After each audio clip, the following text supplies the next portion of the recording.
Au fin fond de la jungle birmano-thaïlandaise, perdu dans de petits villages de montagne, vit le peuple Karen.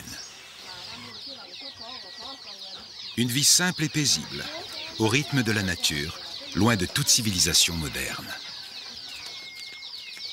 Évangélisée depuis seulement une quarantaine d'années, la région de Mae Sot, située au nord-est de la Thaïlande, regroupe aujourd'hui une centaine de paroisses. Le père Alain, prêtre français, y exerce sa charge de missionnaire depuis 5 ans, auprès d'une soixantaine de villages.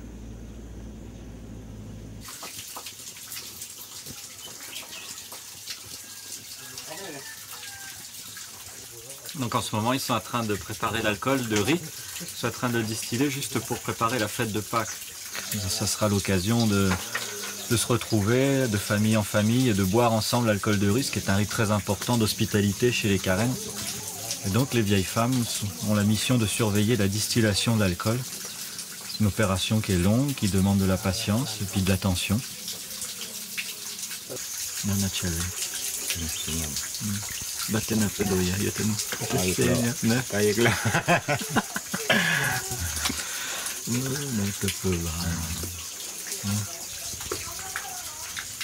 Et la mission chez les Karen, c'est très spécial, parce qu'on ne vient pas dans le village avec un crucifix que je planterai sur la place et à convoquer tout le monde pour expliquer mon affaire. Ça ne marche pas comme ça.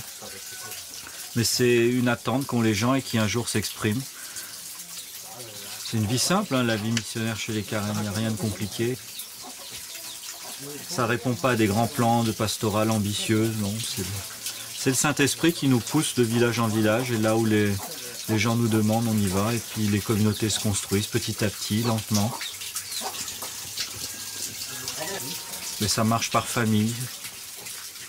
S'il y a une demande simplement individuelle, on peut penser que ça ne tiendra pas longtemps. Mais si c'est par famille, là les gens sont souvent très intéressés.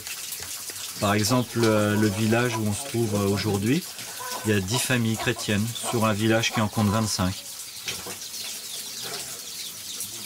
Mais ce sont des petites communautés rayonnantes qui témoignent d'une certaine unité entre elles, qui savent régler leurs conflits, si bien que ça fait un peu tache d'huile et que ça fait que d'autres familles s'intéressent à la religion chrétienne. Et c'est par ce biais qu'elles demandent à être enseignées.